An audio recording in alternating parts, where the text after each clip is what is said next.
Hey guys, it's Mike with another GoG Guardians highlight video. Today we're taking a look at TianLong. He's a Hydrus Intelligence Redeemer Mage. He's probably thought to be one of the better overall champions in the game. Like just well-rounded for damage, for sustainability, and all the things. So today hopefully we find out exactly why. My TianLong is Enlightened to level 7, Radiance level 1. So that is going to be a little bit better than some of the folks that we have run on this. I did try to compensate that for the gear that I have on him. Initially when I put the gear on him, he was up to like 900,000 power. I was like, that's not really fair. We do have him on level 100, and we're going to try to get him as close to that 6 to 650. He's a little bit strong. I didn't even put an accessory on him, so that way he's kind of a little closer to what we have been trying.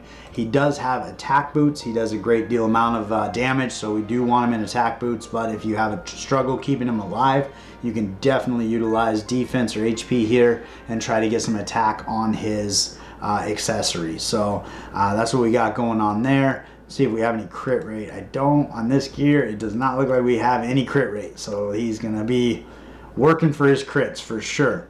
If we go into his skills and take a quick peek at what he does, his ultimate ability is an AoE attack called Dragon Swarm. TianLong summons a swarm. Enemies in the swarm take 60% of attack as magic damage every second for 12 seconds. After the swarm disappears, TianLong recovers HP equal to 50% of the damage dealt. So this is going to be kind of an area AoE. It does seem to affect everybody most of the time. But he is going to get this healing ability after this is over, after 12 seconds, which does help him kind of be self-sustaining and take some pressure off of your healer, which is pretty good. And then that does move all the way up to 90% when you get up to level 120 versus the 60. We're at 80 right now. His second ability is Dragon Tithe. TianLong summons a Draconic Orb with lifesteal that deals 80% of attack as magic damage over 3 seconds, and that gets stepped up to 120 as you level him up. So that's going to be an additional amount of damage that he's dealing, and he gets lifesteal from that. So that's going to be a little bit more healing inside of this kit as well. Dragon's Roar is a crowd control. Target the nearest enemy and deal 120% of attack as magic damage, causing silence for 4 seconds. So the silence will keep that enemy from being able to do anything to other enemies, basically just taking them out of the game, kind of like a stun or a dizzy or fear or anything like that. But it does help kind of thin the herd, especially when you're starting with 5 enemies right away. This can be a great way of just getting somebody out of commission. And then that does step up to all the way up to 200%, so that can hit pretty hard. And then his passive ability is Dragon's Blood. While at full HP, TianLong gains 30% attack. So if he's topped off in health, he's going to have all this extra attack, 35 all the way up to 50 on his kit. So he's going to do a little more damage across the board. Alright, so we are on to that first battle in the Great Forge. So we're going to move him to the back row. He is a back row damage dealer, which does help out. Obviously, when we don't have tanks up front, it doesn't make that big of a difference, but it'll take an extra second for those guys to get on him. So we're going to go ahead and hit fight and turn off the 2 times so we can see what's going on here. He is Hydrus, so he's positive affinity here, so that is something to keep in mind. He is also pretty powerful compared to a lot of the people that we have put. So you saw his ultimate ability come in. It hits him over the course of 12 seconds. So even though he was stunned, he still did damage and killed him on that second hit. So we're moving on into that second room. We're going to go ahead and get started here. His ultimate ability does a lot of damage. He did almost one hit that guy with his basic attack. He is taking some stuns here, so that's a little bit unfortunate. But he is pretty impactful. Like, he does a lot of damage. Here comes this guy. So that was the swarm. So I think it's, yeah, like all this area pretty much hits everybody every time. I have not noticed that he doesn't hit everybody. Now I'm sure it could have happened, and there's a lot going on when battles are underway. But it seems like that area that he casts to hit everybody over the course of 12 seconds does hit every single enemy, at least most of the time.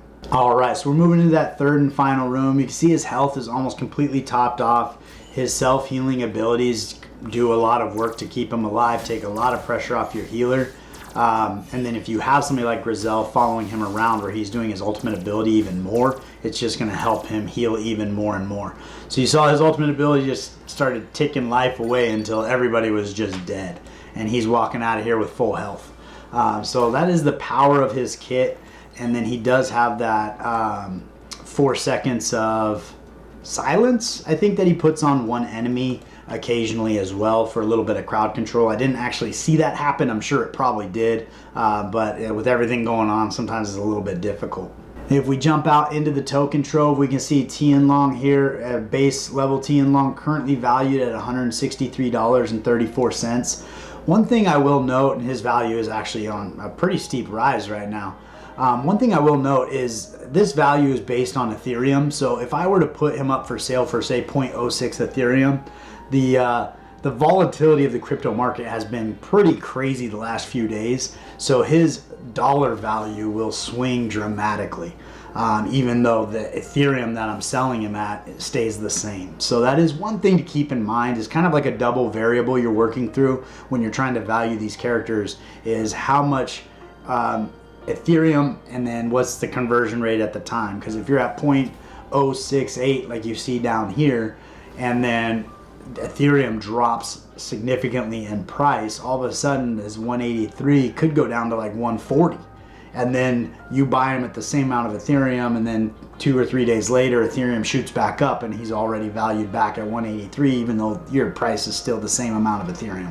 So that's just one of those things to keep an eye on as you're making investments in champions, is how it's converting on both levels.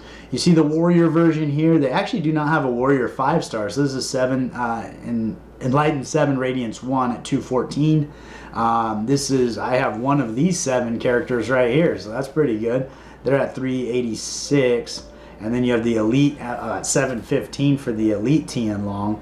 Somebody got an Enlightened 11 Radiance 4. That would be a pretty impressive TianLong. Also, he's Elite. Well, 2,600 for him, and then the Champion TianLong down here, it's a mere $18,000. It could be yours. So that's pretty fun. There are 3 of them in the game, so that's actually pretty impressive. There's that many, but he is a very limited champion. As you can see, there's less than, there's basically 100 TianLongs in the game right now. The only way that I know that you can get him at this point in time is to purchase him. He is a Gen 1 champion, so theoretically he could come back to the Altar of Sacrifice and we might be able to get him, but he doesn't work with Cracked Hearts. I found out that the hard way, which, as limited as he is in the game, it kind of still baffles me that's the case.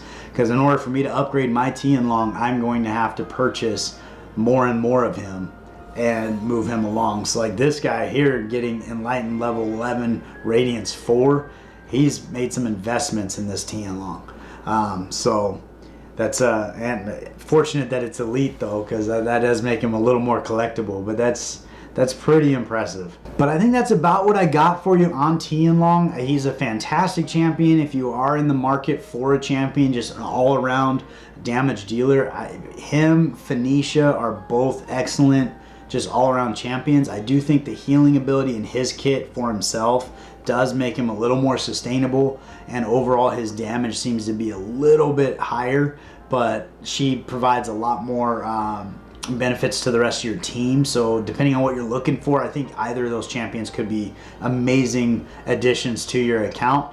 But I could not recommend him higher. Like, he is definitely one of the best champions in the game. I'd say top 3 for sure.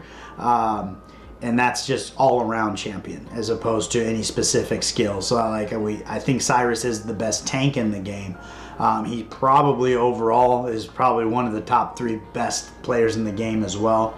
But it just kind of depends on who you have on your account and what pieces you're missing and what you're looking for.